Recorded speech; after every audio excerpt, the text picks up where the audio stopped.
चाची जी की मौत के बाद चाचा जी बहुत उदास रहने लगे थे। एक दिन वो प्रियंका से बोले, प्रियंका, तुम मुझे बहुत अच्छी लगती हो। तुम मुझे बिल्कुल अपनी चाची जैसी लगती हो।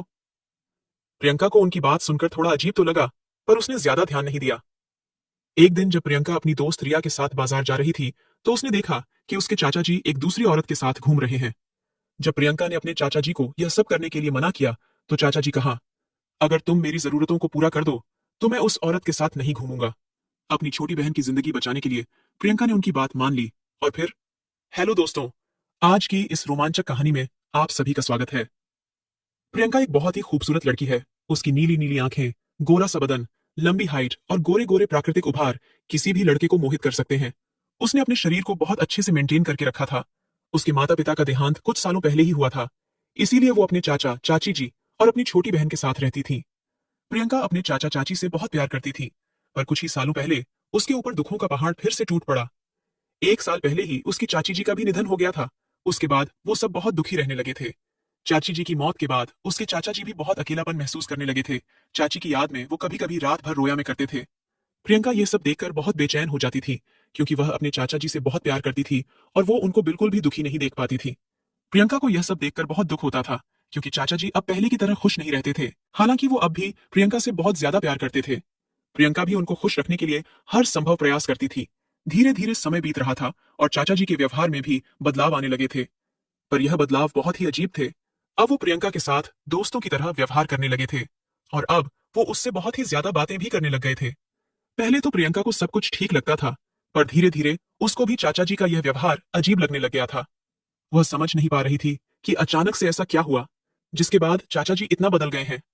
पहले चाचा जी जब भी प्रियंका की तरफ देखते थे, तो बेटी की नजरों से ही देखते थे, पर धीरे धीरे उनकी नजरों में भी बदलाव आने लगे थे। एक दिन की बात है, सारे लोग एक साथ बैठकर खाना खा रहे थे। तभी अचानक से चाचा जी ने प्रियंका से पूछा, प्रियंका, क्या तुम्हारा कोई बॉयफ्रेंड है? चाचा जी का यह सवाल सुनकर प्रियंका बिल्कुल ही हैरान रह गई। उसको यकीन ही नहीं हो रहा था कि उसके चाचा जी उससे ऐसा सवाल करेंगे। उसने चौंकते हुए जवाब दिया, नहीं चाचा जी, मेरा कोई बॉयफ्रेंड नहीं है। चाचा जी बोले, प्रियंका, तुम मुझे बहुत ही खूबसूरत लगती है, जैसे तुम्हारी चाची जी लगती थी।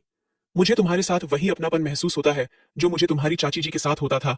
चाचा जी की यह सारी बातें सुनकर प्रियंका दंग रह गई थी।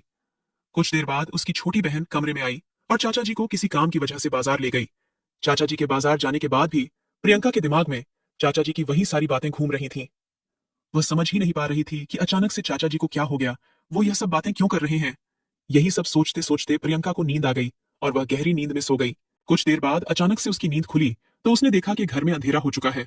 उसने सोचा कि शायद चाचा जी और उसकी छोटी बहन अभी भी बाजार से वापस नहीं आए हैं। वो तब तक घर का सारा काम निपटाने लगी, और कुछ ही देर बाद चाचा जी और उसकी छोटी बहन बाजार से वापस आ गए। प्रियंका उन लोगों के पास बैठकर उनसे बात करने लगी, लेकिन थोड़ी ही देर बाद चाचा जी फिर से किसी काम के लिए बाजार चले गए। प्रियंका के दिमाग में फिर से वही सारी बातें घूमने लगी। वो समझ ही नहीं पा रही थी कि चाचा जी ने उससे इस तरह की बातें क्यों की। थोड़ी देर बाद प्रियंका की सहेली रिया उससे मिलने आई। वह बोली, अरे प्रियंका, अकेली बैठी बैठी क्या सोच रही हो? प्रियंका ने उसे टालते हुए कहा, अरे कुछ नहीं, बस ऐसे ही बैठी हूं। फिर प्रियंका ने रिया से पूछा, यार कोई ऑनलाइन पैसे कमाने का तरीका हो तो मुझे बताओ। रिया ने हंसते हुए जवाब दिया, अरे प्रियंका, पैसा कमाना इतना आसान थोड़े ही है। रिया ने प्रियंका से कहा, मेरे साथ बाजार चल, मुझे एक छोटा सा काम है। प्रियंका रिया के साथ बाजार चली गई।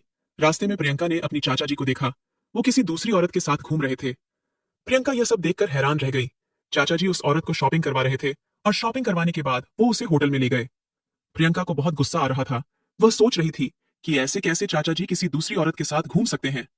प्रियंका घर वापस आकर चाचा जी के लौटने का इंतजार करने लगी। उसने अपनी छोटी बहन को चाचा जी के बारे में कुछ भी नहीं बताया था, क्योंकि वह नहीं चाहती थी कि उसकी छोटी बहन चाचा जी के बारे में कोई गलत फहमी रखे। शाम को जब चाचा जी घर वापस लौटे, तो प्रियंका उनके कमरे में गई और उनसे पूछा, चाचा जी, आप बाजार में किस औरत के साथ घूम रहे थे? चाचा जी, यह सही नहीं है।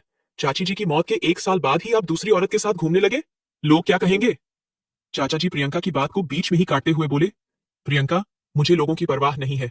मुझे उस औरत के साथ रहना अच्छा लगता है, मुझे उसके साथ घूमना अच्छा लगता है, तो मैं अपने मन की ही करूंगा। प्रियंका ने चाचा जी को बहुत समझाने की कोशिश की, पर वह समझना ही नहीं चाहते थे। अंत में उन्होंने प्रियंका से कहा, अच्छा ठीक है प्रियंका, मैं आपसे उस औरत से नहीं मिलूंगा, लेकिन तुम्हें भी मेरी एक शर्त माननी होगी।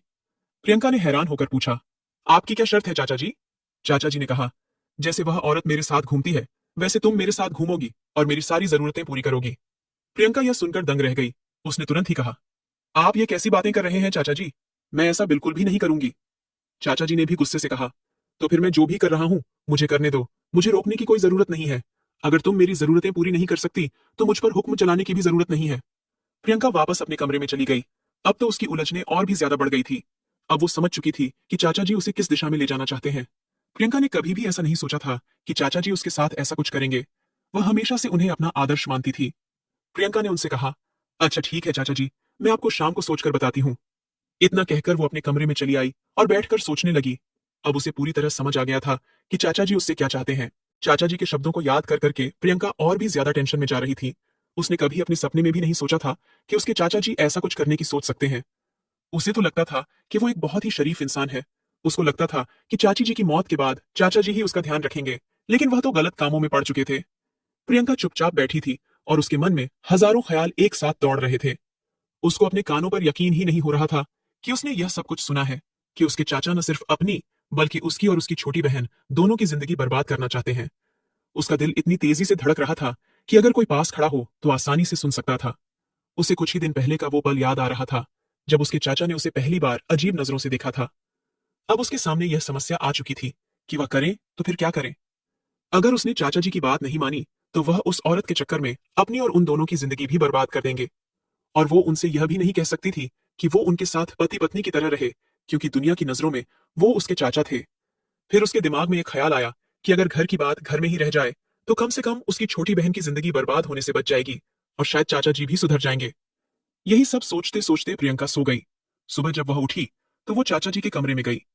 पहले तो उसने चाचा जी को बहुत समझाया, लेकिन जब वह उसकी बात नहीं माने तो फिर प्रियंका ने कहा, ठीक है चाचा जी, मुझे आपकी शर्त मंजूर है, लेकिन पहले आपको भी मेरी एक शर्त माननी पड़ेगी। आपको मुझे शॉपिंग करवानी पड़ेगी। उसने यह भी कहा कि आपको इस बात